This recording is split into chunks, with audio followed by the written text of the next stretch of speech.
संघ मुंबई आयोजित अजित स्मृती व्याख्यानमाला आज हे पुष्प चौथे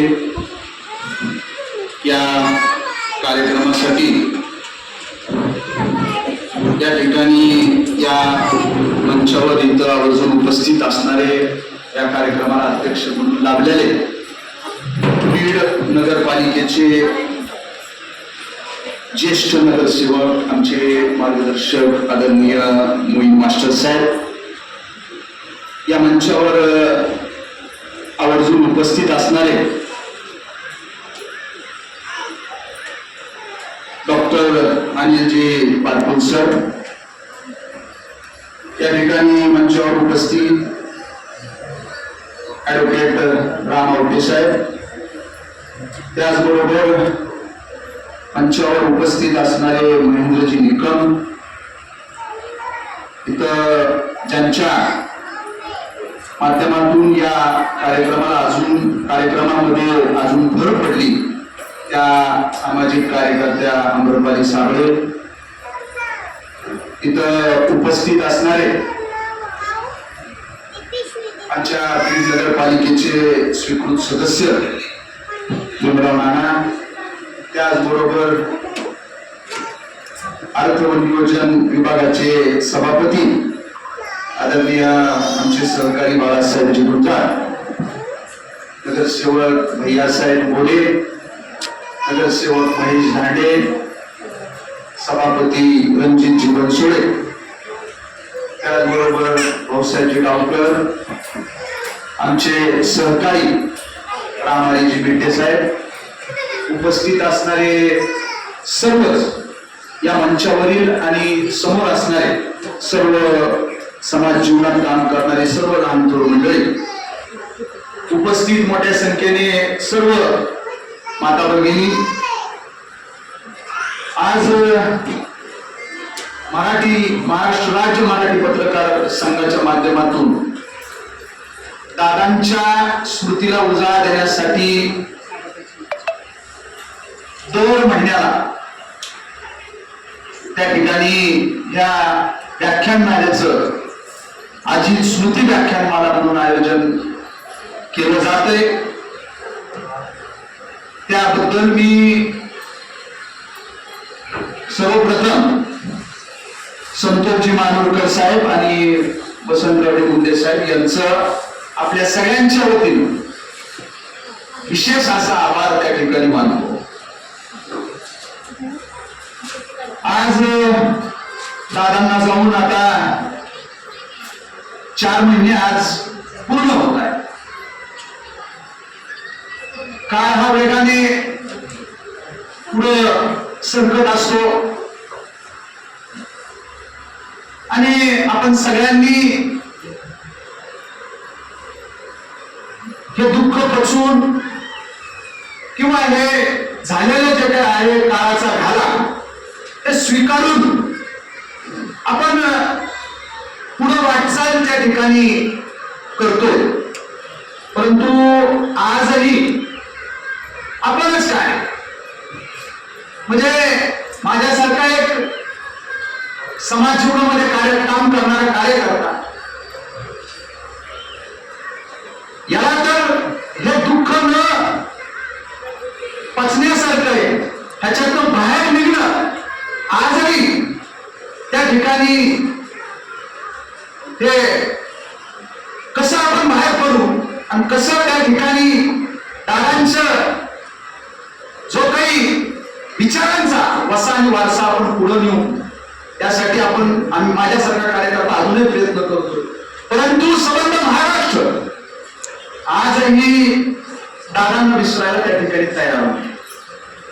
आजही दादांच्या नावापुढं स्वर्गीय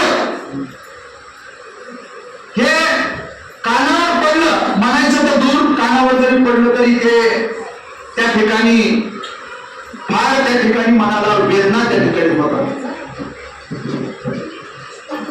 परंतु आता हा काळाचा महिमा आहे असंच म्हणावं लागेल.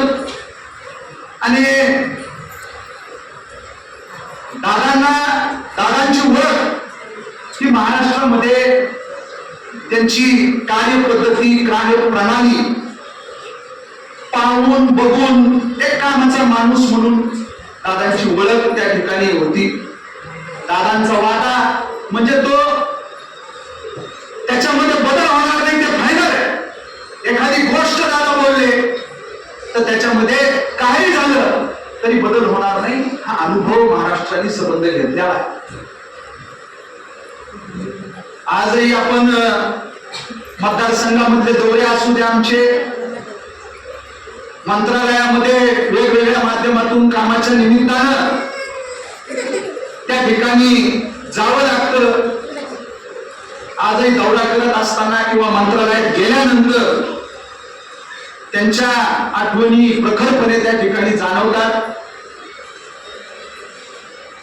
डॉक्टर साहेब आता म्हणजे या नोव्हेंबर मध्ये मला वाटतं 2 वर्ष पूर्ण होते. आता 1.5 वर्ष राज्याच्या विधिमंडळामध्ये त्या ठिकाणी त्या संविधानिक सभागृहामध्ये विधिमंडळामध्ये माझ्यासारखा कार्यकर्ता हा गेला आणि जो काही 28 जानेवारी म्हणजे 1 वर्ष दादांचा सहवास किंवा दादांबरोबर काम करण्याची त्या विधिमंडळामध्ये संधी भेटली.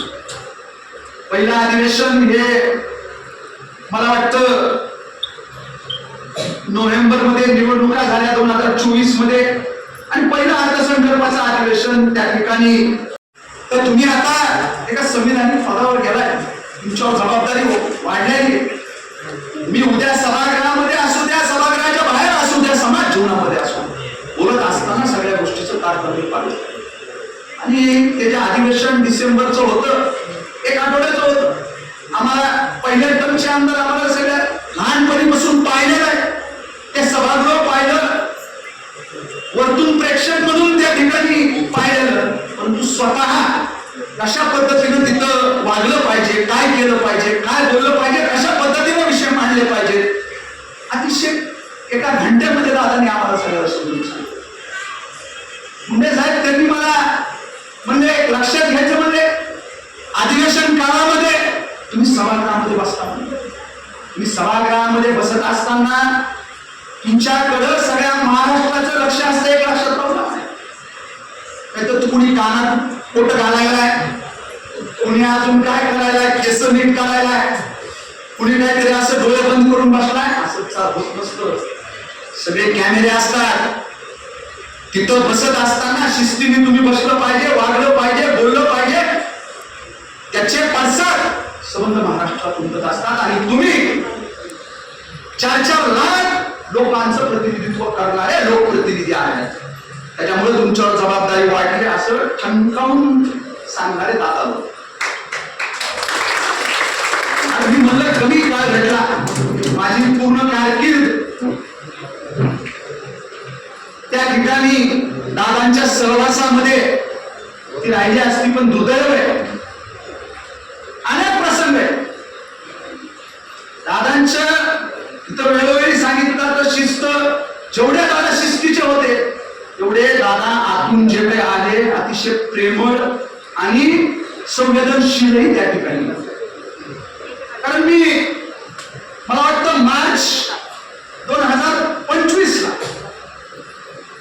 एप्रिल मे ते मार्चचं अधिवेशन झालं अर्थसंकल्पीय 2025 आणि मला वाटतं एप्रिल मे मध्ये काहीतरी दादांनी ह्याची जबाबदारी, बीडच्या पालकमंत्री पदाची जबाबदारी ही दादांनी स्वीकारली. म्हणजे पूर्ण 1 वर्षही नसतील दादा, 8-9 महिने मला वाटतं काहीतरी दादा इथले पालकमंत्री असतील. पालकमंत्री या ठिकाणी जबाबदारी घेतल्यानंतर जवळून सहवास, छोट्या छोट्या गोष्टी त्या ठिकाणी दादांकडनं शिकायला त्या ठिकाणी भेटल्या अनेकदा. कारण बीडला